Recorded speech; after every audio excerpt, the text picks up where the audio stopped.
ओम शांति। आज सुनते हैं प्यारे बाबा की 24 तारीख की मुरली से दिल में छपने वाली गहराई की बातें।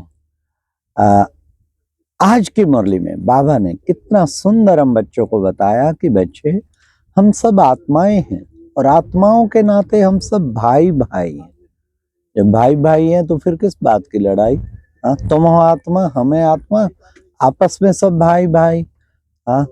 फिर बाबा ने कहा कि बच्चे वैसे भी कहते हैं हिंदू मुस्लिम सिख ईसाई सब में आपस में भाई भाई। किस कारण? आत्मिक नाते के कारण ही सब भाई भाई हैं। फिर बाबा ने आज कितना अच्छा हम बच्चों को बताया कि बच्चे, आत्मा में संस्कार होते हैं, वो लेके जाती है। सब आत्माओं में अपने अपने संस्कार होते हैं। तो फिर बाबा ने कहा कि बच्चे, आत्माएं सब आकर के अपने अपने शरीर के द्वारा मिला हुआ पार्ट बजाती हैं।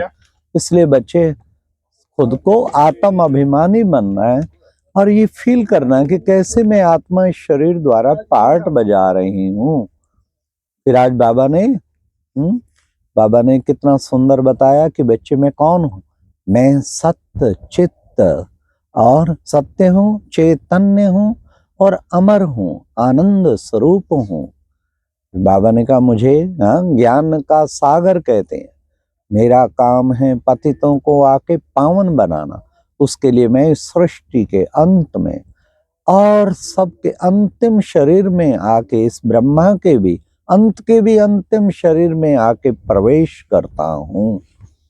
इसे कहा जाता है भाग्यशाली रथ। बाबा ने कहा, इस भाग्यशाली रथ में प्रवेश करके मैं तुम बच्चों को सच्चा गीता ज्ञान सुनाता हूँ। तो तुम बच्चों को ईश्वरीय गीता ज्ञान समझना। फिर बाबा ने कहा, देखो बच्चे, मैं हूँ पतितों को पावन बनाने वाला। सबको पतितों को पावन बनाने के लिए आया हूँ। अब बाबा ने कहा, ये ड्रामा अनादि बना बनाया है, इस ड्रामा के राज को समझना। और बच्चे, इसमें कुछ भी थोड़ा सा भी फर्क पड़ नहीं सकता। ये रेपिटेशन होता रहता है। वर्ल्ड की हिस्ट्री ज्योग्राफी रिपीट कहते हैं ना, वर्ल्ड की हिस्ट्री जो है। तो बच्चे, 84 का चक्र तुम बच्चों को मैं समझाता हूँ। फिर बाबा ने कहा, सबसे पहले तो बच्चे सबको बाप का परिचय देना है। बाबा का परिचय नहीं है और चीजें सुनाते रहते तो बाबा ने कहा उससे उनकी बुद्धि में कुछ बैठेगा नहीं। सबसे पहले अलफ का परिचय दो। शिव बाबा सब आत्माओं के पिता हैं, सारी सृष्टि के पिता हैं, आए हैं सब आत्माओं को पावन बनाने के लिए। तो वो है सृष्टि पावन बनने के लिए बाबा ने अपना परिचय दिया। फिर बाबा ने कहा, बाप जो है हमें क्या शिक्षा देते हैं। बाबा हमारे सामने बैठे हैं, ये सदा याद रहे। और उसे फादर कहा जाता है। वो है सुप्रीम फादर, सुप्रीम सोल। इसलिए उसको, फादर को अपने साथ याद करके उसे पवित्र बनने की शिक्षा लेनी है उससे। फिर बाबा ने कहा कि बच्चे, फिर बाबा ने कहा, रावण का अर्थ है 5 विकार पुरुष में और 5 विकार स्त्री में। ये देखो बच्चे, कहते हैं कि परमात्मा सर्वव्यापी है। प्रैक्टिकली देखेंगे तो रावण सर्वव्यापी है। सबके अंदर 5 विकार। किसी को क्रोध बहुत आता, किसी को लोभ आता, किसी को अहंकार। इन 5 विकारों को लुप्त करना, ये है सबसे बड़ा। इन पर जीत प्राप्त करना, ये है सबसे बड़ी जीत। इससे बड़ी जीत कोई हो नहीं सकती। बाबा ने कहा, श्रीमत, सभी मनुष्य आत्माओं की मत को कहा जाता है मनुष्य मत, और यह है श्रीमत। श्रीमत से ही तुम श्रेष्ठ बनेंगे, जिससे तुम मनुष्य से देवता बन जाओ। हर कदम ध्यान रखना है कि मैं श्रीमत पर कितना चल रहा हूँ। फिर बाबा ने कहा कि बच्चे, वह मुख्य चीज है, मैं आके तुम सबको पतितों को पावन बनाने आता हूँ। अब इस वक्त आया हुआ हूँ पतितों को पावन बनाने के लिए। तो तुम बच्चों को इस पवित्रता को अच्छी तरह से धारण करना है। कोई भी विकार मन में ना रहे। बाबा ने कहा, 24 कैरेट का सोना जैसे होता है ना सच्चा सोना, ऐसे तुम आत्माओं को भी 24 कैरेट का सच्चा सोना बनने के लिए कर्म विकर्म गति को बुद्धि में रख। क्या करना है? कोई भी विकर्म नहीं करना। जरा भी सारा दिन में कोई भी पाप ना हो। रात को बैठ के चेक करो, आज कोई पाप कर्म तो नहीं हुआ, हुआ तो सॉरी करो बाबा को, ओ बाबा आज ये मेरे से गलती हुई, मैंने ये पाप कर्म किया, मैं कहीं अंट पंट रफ डफ बोला, कभी क्रोध में आ गया, कहीं लोभवश तो नहीं हुआ, कहीं दृष्टि में अपवित्रता तो नहीं आई, सबको आत्मक दृष्टि से देखा। ये अपना चार्ट चेक करना है। सदा प्रसन्न रहा, कभी निराशा तो नहीं मन में आई, देह अभिमान में तो नहीं रहा, कितना टाइम बाबा की याद में रहा। ये है चार्ट की चेकिंग। कुछ ऐसे 10 पॉइंट बना लेने चाहिए जिसके द्वारा अपना चार्ट चेक करते रहना चाहिए।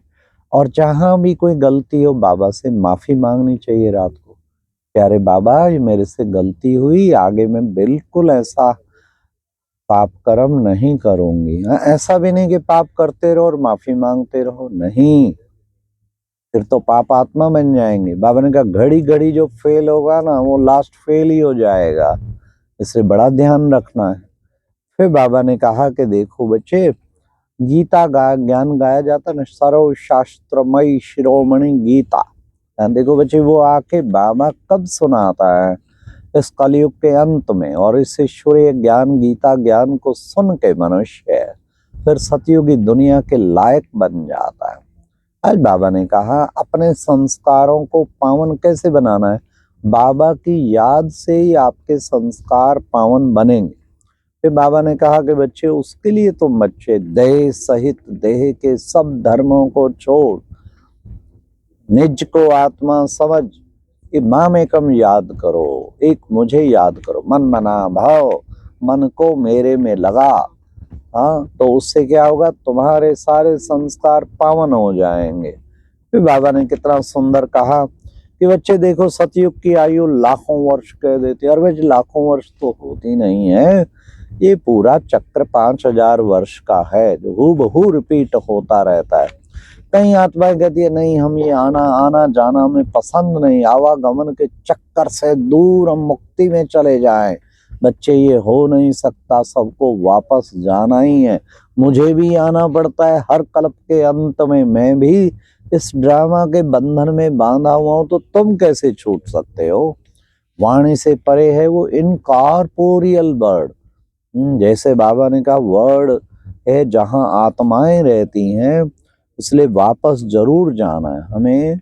बाबा ने ये खास कहा। फिर सतयुग की आयु लाखों वर्ष जो कहते ना, उसे बच्चे बाबा ने कहा मुख्य याद रखो, ये ड्रामा 1250, सतयुग 1250, त्रेता 1250 वर्ष, द्वापर, फिर कलयुग, फिर संगम युग छोटा आता है। अभी तुम हो पुरुषोत्तम संगम युग पर, तुम पुरुषोत्तम बनते हो। फिर बाबा ने कहा देवताओं का राज जहां होता है ना, उसे ही कहा जाता है हेवन, स्वर्ग, वैकुंठ। ऐसे वैकुंठ में मैं तुम्हें ले जाता हूँ, वो पावन दुनिया है, उसी को जीवन मुक्ति कहते हैं। अच्छा, आज की मुरली में वरदान था, लास्ट में बाबा ने वरदान में क्या बताया? घबराने की ड्रिल को छोड़, घबराने की डांस को छोड़, खुशी की डांस करने वाले मास्टर नॉलेजफुल। हाँ, हमारी दीदी मनमोहिनी थी ना, कहती चलो चलो आओ बैडमिंटन खेले, तो वो मुरली की कुछ पॉइंट सुनाती थी, दूसरी ओर से दूसरा सुनाता, फिर वो सुनाती। ये था ज्ञान का बैडमिंटन। तब बाबा ने कहा नॉलेजफुल भाव, नॉलेजफुल होंगे ना, सदा खुशी की डांस करेंगे। तो हमें सदा खुशी की डांस करनी, घबराने की डांस नहीं करनी है। ये बात हो गई, है उसने ये कह दिया, है ये हो गया, अरे भाई घबरा क्यों रहे हो? घबराना ज्ञानी तो आत्माओं का लक्षण नहीं है। जिसमें ज्ञान नहीं है वो घबराता है। बिजनेस लॉस हो गया, घबराहट हो गया, किसी ने धोखा दे दिया, घबराहट हो गया। हर बात में घबराते रहते। बाबा कहते घबराओ नहीं, घबराने की डांस नहीं करो, खुशी की डांस करते रहो, हर वक्त मन खुशी में नाचता रहे। फिर बाबा ने कितना सुंदर स्लोगन सुनाया, जिनका संकल्प और कर्म महान है वही मास्टर सर्वशक्तिवान है। वाह वाह, जिनका संकल्प और कर्म महान है वही मास्टर सर्वशक्तिवान है। फिर बाबा ने कहा अव्यक्त इशारे में, साक्षीपन की स्थिति में स्थित होकर हर कर्म करेंगे तो बंधन मुक्त और जीवन मुक्त बन जाएंगे। हम सदा साक्षी रहें, हर एक के अपने अपने कर्मों का हिसाब किताब है, और जो आत्मा बंधी हुई है, जो पार्ट उसे मिला है, वही तो बजाएगी। तो इसलिए साक्षीपन की स्थिति में रह के हर कर्म को। अच्छा, ओम शांति। ये थी आज की मुरली से दिल में छिपने वाली गहराई की बातें। ओम शांति।